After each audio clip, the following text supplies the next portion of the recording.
Broadcasting live from the Mana Crypt on the plane of Dominaria, this is Tap Tap Concede. Welcome everybody to Tap Tap Concede. I'm Graham. Joining me this week is Cameron. Hello. And Nelson. Hi there. We are once again cartoons because we're here to talk and not laugh hilariously at great jokes. No humor will be had today. If you came looking for witty quips and just the sickest burns, well, you're in for a pleasant surprise. Welcome to Harumph, Frown, and Cross Your Arms, a very, very serious magic podcast. Yeah. No, I mean, we're talking about various things in magic news, and honestly, we're not particularly harumphy about any of them, but, it's certainly a shift from last week's all goofs all the time episode. But before we get into it, let me remind you that this show, of course, is brought to you by Card Kingdom. Do check out cardkingdom.com/LRR. We recommend them because we think they're great and they do really good stuff. And their shipping is fast and their customer service is awesome. And if you tell them Loading Ready Run sent me button, please, they'll give you a little 1-inch button, which I think right now, I believe, still says sideboarding is an admission of defeat. And the show is also brought to you by you and your kind support of our Patreon at patreon.com/loadingreadyrun. Thank you always. We really, really appreciate it.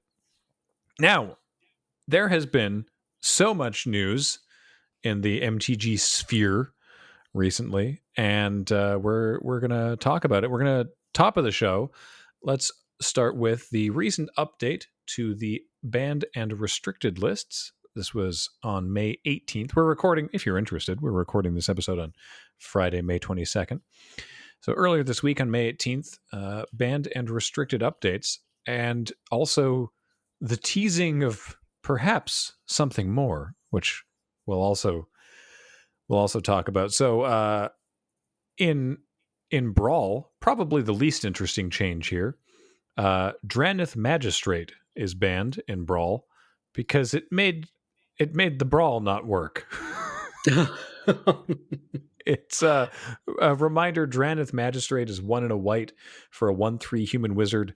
Your opponents can't cast spells from anywhere other than their hands, like, for example, the command zone. Whoopsie. I want to give a shout out to anyone who's bummed about this because they were playing one copy of Draneth Magistrate in their 60-card Singleton deck, and they just wanted to play standard Singleton, which actually kind of used to be a format, and maybe already has been a couple times in Arena too. So, I'll pour one out for you folks, you fine folks who miss Draneth Magistrate, both of you. Yeah. And also banned in Brawl is Winota, Joiner of Forces, because Winota, 2 red white for a 4/4 legendary human warrior that says whenever a non-human you control attacks, look at the top 6 cards of your library. You look at the top 6? Good lord. You may put a human from among them onto the battlefield tapped and attacking. It gains indestructible until end of turn. You put the rest of the cards in the bottom of your library in any order. Winota is legendary, so you can just get Winota on turn 4 whenever you want, and it turns out that she's very, very, very, very, checks notes, very, very good. And they were like, that's not, this is, what do they say in their article here? This led to a reduced diversity of play experiences. Is it because she killed everyone? That tends to reduce diversity. That's the impression I'm getting, yeah. Yeah, increased play rates, they also mentioned, meaning that a lot of the Brawl games were just Winota mirrors. Ugh. Who can Winota faster? And then, hopefully Winota into your Agent of Treachery. Is that I know that's from Standard. That's how they do it in Standard. In Brawl, if you want her as your general, you're only going to be able to play red-white. So that leaves you access to... actually, you can't even play Kenrith, which is the other sort of payoff human in the regular deck. You can get Haktos still. Haktos is a big serious threat. And then I'm not sure what else. If you don't get Agent of Treachery and you don't get Kenny, I'm not sure who the big scary humans are. But maybe it was just even turning, a Raise the Alarm and a Legion War Boss into just, 4 or 5 Winota triggers getting some humans, like, and you're just attacking for 14 on turn 4 or whatever. Maybe that was just too good. So yeah, this is not once per attack step, Nope. right? This is every non-human creature that's attacking brings a friend. Oh yeah, it's a real standard deck. Like I went to this party in high school. Everyone brought a friend and it was bad. So what you want to do is go like any 1-drop non-human, just like 1-drop, 2-drop, 3-drop, and then on turn 4 play Winota and attack with all 3 of your non-humans that you basically don't really care about, and then get 3 humans into play tapped and attacking and indestructible. That sounds miserable to play against. It folds to sweepers. Winota's a 4-drop, so if you do have a Clarion the turn before they Winota, you can stuff it. But yeah, it's powerful. It's good. As I said, it's a very real deck. Fair enough. Meanwhile, in Legacy, we have a couple of companions getting the ban in Legacy. First of all, Zerda, the Dawnwaker. Haven't heard much about Zerda. Zerda is 1 Boros for a 3/3 legendary elemental fox. The companion clause is each permanent in your starting deck has an activated ability. Each permanent. So lands obviously have an activated ability inherently. Most lands don't at me. And so just any creatures or whatever needs to also have an activated ability. And abilities you activate that aren't mana abilities cost 2 generic mana less. This effect can't reduce the mana in that cost to less than 1. And also for 1 and tap, target creature can't block this turn. With Lurrus, whom we will talk about, taking most of the companion discussion bandwidth. What was the deal with Zerda? Why was Zerda such a problem? I read this tweet. I can answer this one if you like, team. Please. So Zerda allows a deck that plays artifact mana such as Mox. Sorry, the legendary Mox from Scars of Mirrodin, Mox Opal. Yeah. Grim Monolith. I think it played the other monolith as well, the Basalt Monolith. Yeah, it would, wouldn't it? Then the win condition is that Kaladesh bazooka guy. I'm sorry, I've forgotten his name. Not Hangerback Walker, the other one. Walking Ballista. Yeah, it shoots things. Walking Ballista. Thank you. Walking Bazooka, right? Yeah. So won't you come walking Ballista with me? Exactly. Yeah. Ballista walk with me. So if you get the right combination of mana artifacts and your win con, which is also just, this one card, like you have Zerda in the companion zone right in the sideboard, it's always in your hand. So if you get the Grim Monolith, the mana to filter into white for Zerda, and then just the mana to get both Zerda and the monolith in play, then you get infinite mana with either monolith, and then with your infinite mana you can cast a Walking Ballista and for infinite and shoot your opponent, and you can actually pull this off on turn 1 in Legacy with the right hand. God. It does take several cards. You can't I don't think you can do it if you mull to 5, but at 6 I think it's still possible. Right, because Zerda is always in your opening hand. Yeah, exactly. So okay, it's powerful. It's like I don't think we saw, I didn't see at least, a version of the deck that was particularly consistent, but anytime you have a turn 1 win, I think that people are going to, WotC's going to take a look at it.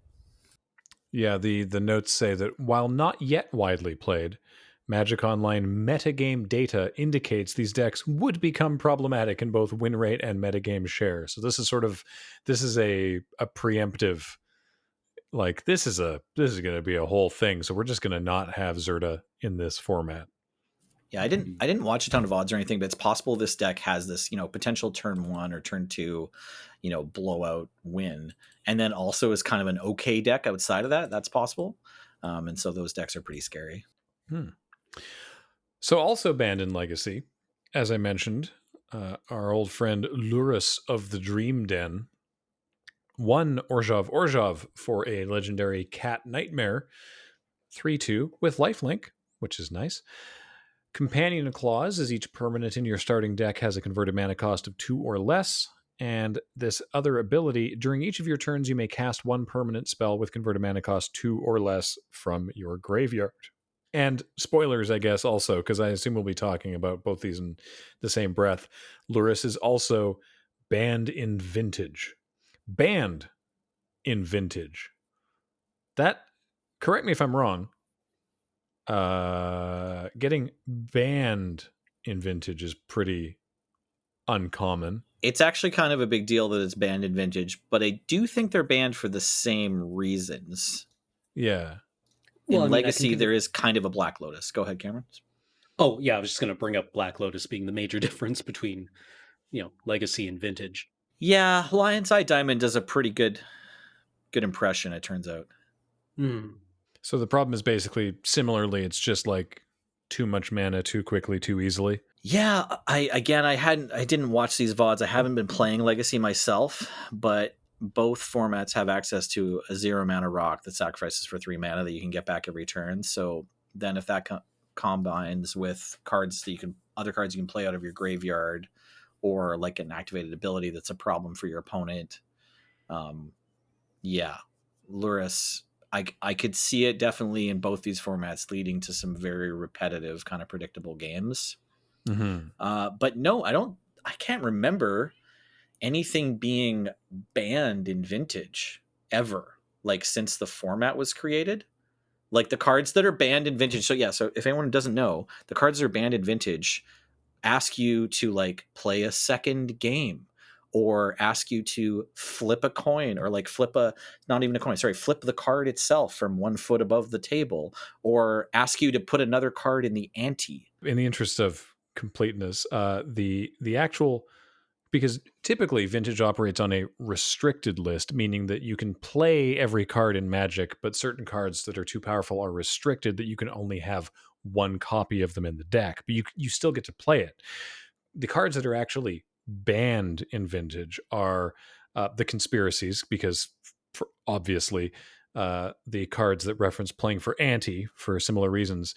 And so the only cards that don't fit into those categories, as you mentioned, Nelson, Chaos Orb and Falling Star, which involve the dexterity of literally dropping a card from some distance onto the table, Shahrazad, which is the playing a subgame, and Luris. That's it. That's the only things that are banned in Vintage. Yeah, they go into it a little bit in the article. It's pretty clear why they had to go with a ban instead of just a restriction. You only play one Luris in your 75 anyway in these decks. Yeah, restricting Luris wouldn't do anything. Yeah, exactly. It's already kind of restricted because you don't really want to spare Luris that you draw for, inside of your 60. Congratulations to Luris, being the first creature to be banned in Vintage. Yeah, that is impressive, actually. Actually, one second. Well, there's an anti creature, but yeah, Jeweled Bird? It's like there Jeweled Bird, and also there's some kind of like ghosts. I want to say like Tempest Ghoul, or I can't remember. Sorry, Robin Sorensen would be able to tell me what it's called. But there's like a black creature that's an anti card from like Mirage or something, or Visions. There are only 3 creatures even on the restricted list, which are, if you're curious, Golgari Grave Troll, Lodestone Golem, and Monastery Mentor. They said that win rates of several archetypes using Luris have surpassed 55% in Magic Online play, and collectively, decks using Luris are representing too large of a portion of the metagame with no indication of a shift away. Therefore, Luris is banned in Vintage. And as you say, they also say that they recognize it's a rare occurrence to ban a card for balance reasons in Vintage rather than restricting it, but restricting it wouldn't do anything. Timerian Fiends from Homelands. That's what I was looking for. Oh, also Tempest Efreet. It's funny, I remembered Tempest Efreet's name as well. So Tempest Efreet from Legends, Timerian Fiends from Homelands, Jeweled Bird from Arabian Nights, and Luris. Well, might be then. Those 3 you mentioned are they all involve ante? Yeah, they all say the word ante. They do something with your ante zone, or they make your opponent take ownership of this card, or make your opponent concede unless they ante again, or whatever. Note for being pedantic: Jeweled Bird, not a creature. Oh, good job. Sorry, I just looked at the art and the name. You would think, wouldn't you? Wouldn't you think? Why didn't I say demonic attorney? I guess probably because I owned one at some point and I knew it was a sorcery. Demonic attorney. We should make that should be there should make a diabolic attorney or something. That should be a creature, right? That needs to come out in either a silver or black bordered set if it hasn't already. I'm looking forward to playing with like creature type, lawyer. Call it Magus of the Bar. Love it. Yeah. An homage to the demonic attorney of old. Mm-hmm. So all of that is interesting, and certainly the Luris ban in Vintage was, I mean, if not highly demanded, also just to the point of being expected. People were like, they have to deal with this. This is a huge problem. But the most interesting part about the banned and restricted announcement was this note at the bottom, which I'll read. We are aware of some players' concerns about the frequency at which they encounter decks using companions across several formats. While we're not currently seeing problematic win rates in Standard, Pioneer, or Modern from decks using companions, we are looking at overall metagame share and potential for repetitive gameplay. If we see signs of long-term health issues resulting from high metagame share of companion decks, we are willing to take steps up to or including changing how the companion mechanic works. For now, metagames need more time to evolve before we can determine whether changes are necessary. Yeah. I also can't remember that statement ever happening before. No, that is something that they've never talked about before. They're talking about that that it is not off the table to actually change how the mechanic functions, to errata the mechanic. Which, I mean, is something that Hearthstone does or did frequently, right? Card too powerful? We'll just change it. But they've printed these, they're in paper, right? Like Oracle text is one thing. But this is different. This is noteworthy. Yeah, and it's not the first time that they've errated card text. That every year or so there's a big sort of list of like, hey, we're just streamlining some stuff in the rules. So here's a bunch of changes that don't affect a dang thing, and here's a bunch of changes that theoretically affect something. It's like non-functional or functional changes to errata. But this is actually talking about the mechanic specifically. It means that they're changing the errata on 10 cards, but the fact that they're sort of putting it out there that it's not off the table, that they're like, maybe we just have to change this whole thing, is it's pretty interesting. It's like, maybe that did go a little far. I mean, it's interesting, right? Because it would be easy for them to say, like, well, I guess we're just not using companions anymore. Like, take a black marker and scratch that line of text off the cards. But what this says to me is they actually like the idea of companions. Mm-hmm. Right? Like, they want this to work, but this is clearly not working. Yeah. I think it's not working perfectly, but it's like they obviously haven't seen enough damage in Standard, Modern, Pioneer that they think it's necessary immediately, but like maybe after the next high level events they'll decide.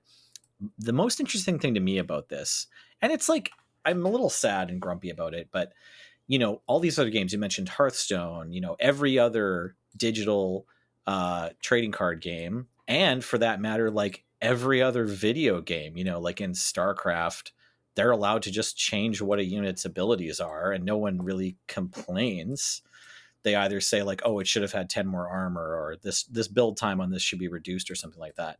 And I bet in Destiny, if there's a gun that everyone's using, they nerf that gun, and this is normal. So other game development studios that don't print paper cards are allowed this flexibility where they could just, they could print a dragon in some other trading card game that's like a 3-mana 8/8 with no downside and has flying, haste, and trample, and then realize a week after the set comes out, oh, we shouldn't have done that. Why did we do that? And then they just fix it and everyone has a laugh and moves on and the metagame adjusts. But in Magic, they've always held themselves to this very strict sort of, it kind of feels like the Magic R&D studio is just like held to this very high bar, and that's kind of a mark of pride for the players as well. Like they get to be part of that. It's like, yeah, the people who design this game, we give them shit all the time, but also we kind of hold them in this really high esteem because they do manage to produce this game that millions of people play and that we all love. And many of us, the people on this podcast, including, like, have just dumped so much of their lives into, oh my God, I just did that thing where I had a little speech problem where I like missed an S and I made it a TH, and that was the perfect time to do it. So much of our lives are in this game. Anyways, if we don't edit that out, all I'm saying is that it's kind of exciting on the one hand, it's kind of sad and depressing on the other, and it's just a mark of where we're at. I think the fact that they would consider completely changing the rules for Companion means that the Magic Design Studio is really considering the advantages that Hearthstone has. And I mean, they have said for years, that they don't like banning cards. They don't want to, but also more recently they have been, more open to it. But part of being open to it has been because they've been making these like very powerful cards, and it's weird. Like, it is a shift certainly from how they functioned when we started playing the game. I remember when they banned Stoneforge, right? Right. And that was a huge deal. Like, oh my God, they're banning a card, and that one was particularly hilarious because they banned it right after they printed an event deck that had two of them in it. Yeah. Forged in stone event deck or whatever. Very awkward.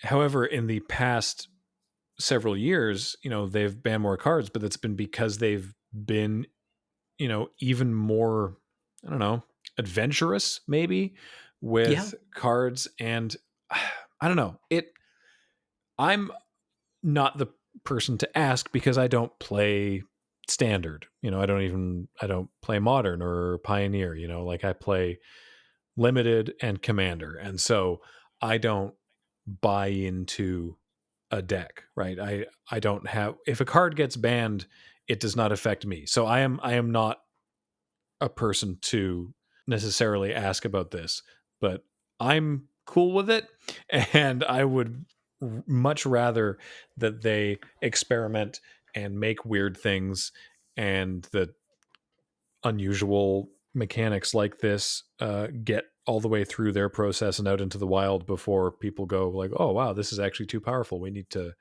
walk this back slightly. The consensus I've seen has been that Magic on the whole has been, like the cards have been, getting more and more powerful, right?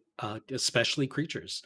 And it's not, we keep saying like we want to see good cards, right? But like, we're constantly in this state where older cards are always being pushed out of Eternal formats, right? Like we play Highlander and a lot of us play Commander. And the times when you could have a pet card in your 99 or 100, that pet card is like now more and more of a liability, it feels like, than it used to be. Yeah, that's totally a good point. Like, cards keep getting better and better, and the rate with which you need to catch up on good cards for your 100 card singleton deck certainly has increased in the last 2 years. Like, these new cards really matter in old formats, as we can see with, a card banned in Vintage, right? I wanted to say as well that the silver lining on, doing errata on whole mechanics is, like, I think the philosophy behind not wanting to do these erratas before has to do with making sure when someone opens the cards for the first time and reads them, they still make sense and the cards do what they say they're supposed to do. But when the writing on the cards actually does require going out and learning more rules, from some other source, it's almost always the internet, then, like, you could errata First Strike, right? Like, First Strike could somehow do something else, because almost every, like, there's a few cards, I suppose, that have maybe some reminder text about First Strike, but mostly they just say First Strike on them. So as a new player, you have to learn what Flying and First Strike and Trample all do. And so if those just completely change, like, it would be very weird, obviously, at this point for them to change First Strike. But if they did it, things would move on and the cards would still look and work fine. And on Companion, it says, restriction, and then the reminder text is, if this card is your chosen companion, you may cast it once from outside the game. So if they manage to change the mechanic such that this reminder text was still true, I think we get, something like the sort of elegant ship that we've all been riding in with this game, sustained. Mm-hmm. Mm-hmm. Mm-hmm.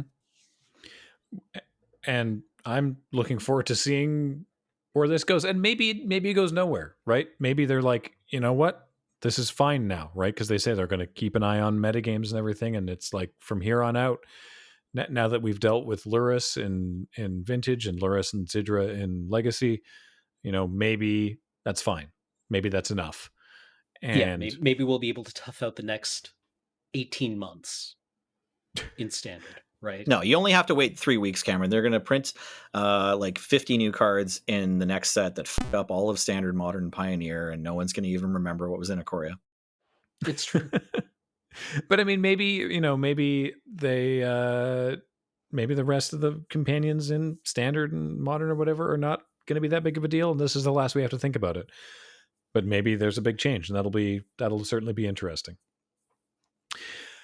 I am also very interested by this next piece of news, which is a Magic the Gathering Arena cash tournament. Like they are introducing an actual tournament built into Magic Arena that potentially has actual cash prizes. Now, Channel Fireball has been running the Magic Fest online for the last couple of weeks, which has been pretty cool. Last couple months, I guess, at this point. It's actually been over for 2 weeks now. Yeah, but it was ongoing aren't they starting up another one at some point? I'm not sure about that, but yes, it did go on for 7 weeks. Yeah, that was a lot. But that was all done with it actually ran very smoothly, but it was all done with direct challenges. You'd get updates about like, okay, you're now in this round, you're paired against this person, so you need to challenge them directly. Here's their username, and you have to go through and do all that thing. This is all built into the Arena client, and I'm very excited about this. So the way it works is day one, which is coming up, it's May 30th, starts at 8 a.m. Pacific, and it goes for 23 hours to 7 a.m. Pacific on May 31st. There is a queue on Magic Arena for Standard, best of one, and it will cost 20,000 gold or 4,000 gems to buy in. Notably, if you scrub out, you can buy back in if you want, and it's asynchronous, just like any other Magic Arena queue, which is amazing to me. For your entry, you get the 5 Godzilla lands, which is super cool, the ones from the Secret Lair. And here's the wins. It's a 7-3 queue, just like most best of one queues on Arena. So you finish when you get 7 wins or 3 losses, whichever comes first. If you have 0, 1, or 2 wins, no reward. If you get 3 wins, you get 400 gems. 4 wins is 800 gems. 5 wins is 1,200 gems. 6 wins is 1,600 gems. And 7 wins is 2,000 gems, which is only half of the entry fee, but a day 2 token. So the trick is day 1, there's 24 hours. You can enter as many times as you need to. 7 wins, and you make it to day 2. Day 2, the next day, is a similar queue, but different. It is Standard. It is best of 3. You have to enter the queue between 8 a.m. and 10 a.m. Pacific, but then it's, you have to join in those times, but then you have flexibility. And the reward payout for that is 0 wins, no reward. 1 win, 2,000 gems. So if you make it to day 2 and win 1 game, you've made your entry fee back. But what you really want to do is keep on winning, because at 2 wins, you get 4,000 gems. At 3, you get 6,000 gems. At 4, you get 10,000 gems. 5 wins, 20,000 gems, which is $100 worth of gems if you buy it with the $100 bundle on Magic Arena. 6 wins, $1,000 US, and 7 wins, $2,000 US. Yeah, not bad. This is very exciting to me that there's a actual like cash tournament sort of being run like a GP on Magic Arena. What a cool idea. Yeah, it's very exciting and cool. I can't really set fire to gems. They don't burn, but maybe I could go and put some gems in an industrial press when this fires. Live the dream and then have that dream get just go out and get dream crushed. Yeah, I'm hoping that this is like a big win for everybody, and we continue to see things like this. I think probably I'm going to sound like a Magic player here, but I think the payouts could be higher. That's fair. The value of 4,000 gems is about $25 US, I think. And so the number of people it takes to produce a 6 wins on day 2 is, I think, quite a few more than, sorry, just doing some quick math. What is that? Is it 400? No, it's only 40, isn't it? To get to how many times 25, 1,000 divided by 25? Yeah, you need a lot more than 40 people to get there. That's okay. From the perspective of an individual player, like from your perspective listening to this has got to be pretty cool. Like running Magic Fest online through Discord, it was a great event, and I think the staff did an amazing job. Like I both played and did commentary. Obviously, I think I did an amazing job doing commentary. But but I think honestly, the people running it, like as soon as I had any issue in the Discord chat, the times I was playing, the admin were like right on top of me. They were just like, okay, it's this, like, so Channel Fireball Events was working really hard to make sure that event was really smooth and fun for everybody. And I had a really good time as a player, but still there is an extra bit of, hassle to having to sign up through a different website, get your credit card out, and then also having to go then over to Discord, find your opponent, wait for them. There's just all these steps that make it a little bit less fun than just a native, it's called, am I using this right? Native to the client function. Yeah. Just like, joining a draft. And this tournament seems sweet to me. Like, it'd be nice if you could maybe miss day 1, but get your money back.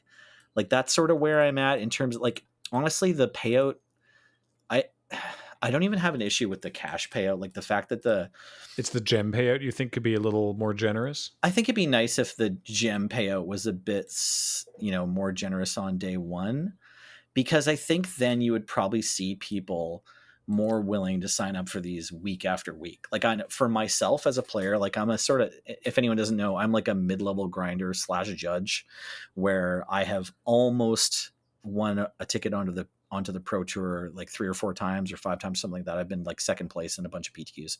So I'm like a decent player. And this tournament, I definitely am going to want to get in on the first one because I don't know if there's going to be another one.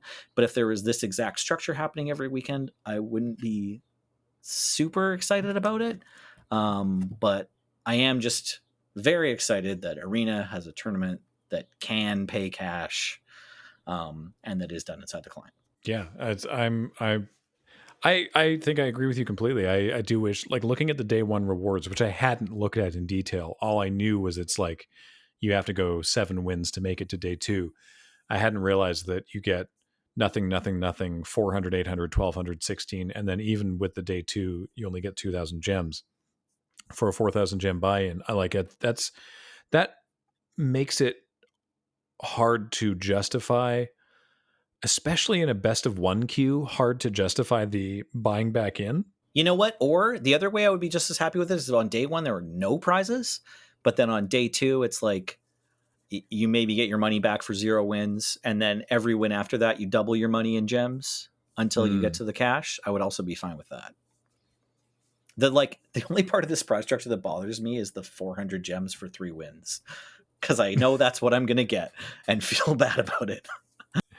Yeah, I mean, I don't play standard, but I'm definitely going to get in on this and give it a shot. And, that cycling deck is so real, Graham. That was my plan. Games are over fast. I'm definitely going to have to figure out what the cycling mirror looks like. Nah, you don't have to figure anything out. No, you just sort of go. Yeah, you just You just draw your fireball with Delve. Yeah, just cast your That's how you win the fox, cycling mirror. cycle a bunch, and then flare them. It's fine. Yep. All right. You just get there first. Flare them before they flare you. Or flare them in response to them flaring you. Ooh. You have to have steely nerves for that play, though. Oh, that's dangerous. I like that. Counter flare. So yeah. Anyway, the point is, this is happening, and that there is this kind of event being able to happen in Arena that actually pays out, real cash money, is super cool. Even if none of us are necessarily going to get to that point. Yeah, and when I say that I think the payouts could be better, I do want to acknowledge, like, I think the buy-in price is great. I think honestly the fact that you can get into it with gold at all is fantastic. Yeah, that actually surprises me, and I love it. Yeah, me too. But I think that's beautiful, and I think 4,000 gems totally reasonable for like a 2-day tournament. Like, that's 1/4 the price of a regular GP buy-in these days, and still honestly like half the price of a GP buy-in from like 10 years ago. Like, buying into a main event of a Grand Prix was like $60 when I started playing, I think, something like that. And then I also want, I want Arena to make money on this event, so I just want people to know that's where I'm at. And in the tradition of the GP buy-in, where you get like, the playmat and a promo card, here you get the 5 Godzilla lands. Not gonna lie, I'm a little bummed about that. I'd rather get sleeves, but that's very nitpicky. Yeah, a new sleeve style would be nice. I also would love to get some different full art lands. These Godzilla lands have got to be the first full art lands that have come out that I don't want. I'm just never unsleeving the unsanctioned lands. I'm ride or die with those lands. The third thing we wanted to talk about, if you were worried at all about Wizards making money, as you said, is despite the Ultimate Masters being, I don't want to say being sold as, but it certainly was sort of referred to in passing as though the word ultimate had a double meaning, that it was gonna be the last Masters, at least for a while. Yeah, this also irked me. I kind of wanted to tweet about it, but then I was like, wait, they just already made Modern Horizons. Anyway, go on, Graham, sorry. Yeah, no, this is it's a new Masters set. I mean, it's a heck of a thing. So it's called Double Masters. And what that means is it's a Masters set like we've seen before. It's got 332 cards, 24 packs per booster box, 15 card booster packs. But each of those booster packs has 2 rares and 2 foil cards. And as they say on their website, yes, those foils can be up to 2 additional rares. So there's also non-foil borderless showcase box toppers, 2 of them included with the booster box. Those will be non-foil, it says. They even said in the announcement there are no Fetchland reprints. We know we told you there was another reprinting of Fetchlands coming this year, and we promised there is, but Double Masters is not that reprint. And yeah, okay.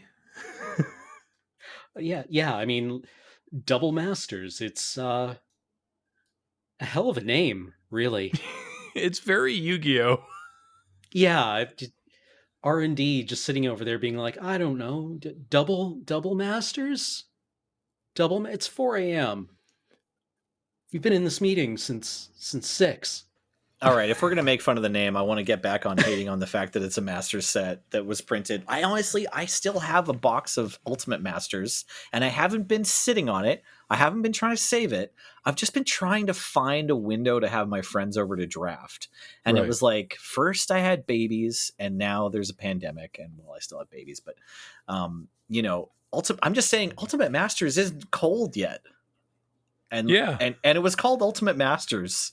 So it does kind of bug me that it's Double Masters. I'm looking at these previews, and only one of them has double in it. So it does feel a little bit like a stretch. Like, why is Blightsteel Colossus double? I guess there's going to be more previews eventually. We'll see the spoiler. There'll be more of a theme here, I'm sure. Yeah, the cards that they have spoiled as being in the set with both in their original form, and they've shown off some fancy full art box topper versions of, are Doubling Season. as you mentioned, Blightsteel Colossus, Atraxa, Praetor's Voice, Kalia of the Vast, and Mana Crypt. The art for Mana Crypt, by the way, new Mana Crypt art from Ron Spencer, who It I has don't believe has done magic art in some years. But has done a lot of fantastic magic art. the artwork just has tiny little men.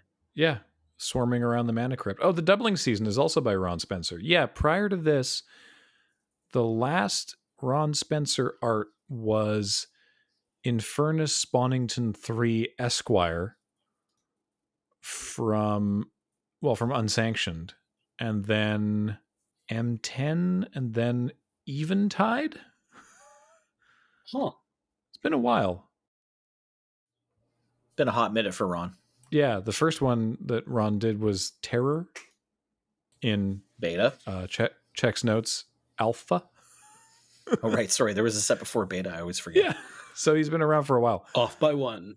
Anyway, yeah, I want to know why it's called Double Masters. Because, I mean, I know that they spoiled Doubling Season, but as you say, there's no indication yet what that means. I mean, I assume it's because you'll go 0-2 drop after losing two matches to the quad Dragon Strike Twins deck in Sealed. Like somebody just opens one pack, gets 2 Dragon Strike Twins and 2 foil Dragon Strike Twins, and just kills you. That's pretty deep, Cameron. Are you okay? Are you still dying from fine. that game? I'm fine. It was fine. Everything is fine. We're all fine. How are you? Yeah, no, I'm fine, Nelson. It's fine. It's okay. I'm hoping we are going to find out why it's called Double Masters exactly. But my only guess right now is that there's been so many Masters sets, and the shop talk around R&D has just started to reflect the shop talk around shops, which is just like, wait, which one had Jace again? Was that Masters 25? Yeah, Jace Masters. And so they were like, well, we're going to reprint Doubling Season again, and that's going to be the hot card for this set. So we'll just call it Doubling Season Masters. And then someone else, some voice of reason was like, no, we can't do that. We can't just call it Doubling Season Masters. Double Masters. Done. 2 masters at the same time. But yeah, all these showcase full arts look gorgeous. Yeah. There's that. So I have a question, which is maybe this is too big of a Pandora's box to get into, but you mentioned that you had refrained from doing a hot take on Twitter, and we were talking about how it's a bunch of folks seem very, very angry on Twitter about everything that Wizards does all the time. And we've talked before about how that's not really sort of our jam on this podcast. Not that we give them a free pass. We hold their feet to the fire when they need it, but that we just can't be arsed to whip ourselves into a rage every time something doesn't go exactly how we'd like it to. And a lot of people are really mad that the fetch lands are not being reprinted in this set. And they say in the announcement that we said they would be reprinted in this year, and that is still happening. It's just not this set. And so I don't understand why so mad. Yeah, I don't know. It sounds like a lot of work to me. Like that sounds, yeah, God, who has the energy right now? I don't entirely get it either. Like, so I'm a fairly competitive player most of the time, but I like to kick back and have fun too. And I think you need to either commit to one thing or the other. Like if you're going to compete and try to get onto the Pro Tour or win an invite to the STG Invitational or whatever it is, you have some serious goal and you're going to be serious about Magic. It's like that does usually come with a price tag, and you tend to accept that. Most of the competitive players, at least I've met, it's just like, yeah, here's my $400. Please hand me the Scalding Tarns. And if you're not, then like you usually don't care and you just play worse cards, and it's fine because your worst cards win less, but that doesn't matter. And so there's this weird middle ground, I guess. I don't know who these players are, but they need to have the best cards for their commander decks or something, and they can't pay for them. And I also just don't understand. Like, it's just there's some other pole of caring about Magic. And like, I have two poles. Like, I do enjoy playing Pauper Cube, and I also enjoy playing what was it, Beachlander? Like, you know, $5 Canadian Highlander. Like, I really had fun doing that, and I would do that again. I don't mind playing like the same stack of unsleeved, you know, commons DC-10 for hours, or like Judge's Tower on the ferry or whatever. Like, I can do that. And I can also, you know, I remember it was Baneslayer Angel for me, the card that kind of stretched my budget, where I was like, well, I'm going to miss this $200. And I did. I think I got about $25 back for a set of Baneslayer Angels by the time I was finished with them. And I played them a lot, but it was still just a lot of money. But I knew that's what I was doing when I spent that money. And so it was okay.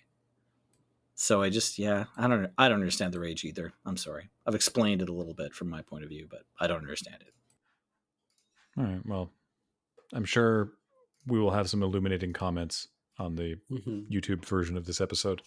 Well, now that you've said that, we will. It was going to happen anyway. It's fine. I would like to know. I mean, fair. I would like to know if there is a legitimate reason that I am just being completely oblivious to, which would be a shame, or if it is just a case of, you know, reprint the fetch lands. Okay, well, we'll do that, but not in this set. No, you're doing it wrong. I said now. You know, maybe that's all. I don't know. I don't know. Like I feel that if they had been reprinted in this set, that would have sparked off a different flavor of rage at them being reprinted in a premium set. Yeah. Like a set that has a significant markup on its boosters. Mm-hmm. I guess I should say, because I haven't actually given any opinion on double masters yet. Generally, cool, because master sets are almost universally a super fun draft format, which is, again, a big thing that I'm always interested in. And master sets tend to reprint a bunch of cards that people want, like, for example, Doubling Season, which is an expensive card if you're a commander player. So overall, cool, good. Yeah. Honestly, master sets, like, Wizards kind of figured it out, I think. Like, I do want to give kudos. I've gone through some like emotional roller coasters with master sets in general, but I've settled down into realizing that I think it's perfect. They just reprint the cards that people want on a small print run. There's an opportunity to buy the cards, but their prices fluctuate. So if you're worried about selling your copies of cards that are getting reprinted in this thing, it's like you just have to wait another year and a half, something like that usually. And meanwhile, everyone can build their decks. And so for the most part, my perception at least is that master sets are kind of good for everybody. And I am happy they're back. Did they ever truly go away? I was going to say, but question. But they did come back immediately the following year. They were just called something else. It was pretty funny that it was only for 1 year. Yeah. I mean, they're a product that I think they're a fine product. Yeah. They didn't need to go away. Exactly. It's like core sets. You know, we kind of knew with Magic Origins, right? Like any number of people could have called like, they're going to bring core sets back. And it's fine. When they came back, it wasn't that big a deal. Like, it's good. It's fine. Core sets are also good.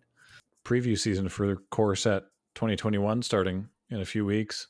Is Teferi going to cost reverse mana and just like, you know, return all of your opponent's permanents to their hand and then make them discard their hand and then exile their graveyard? What's Teferi going to do?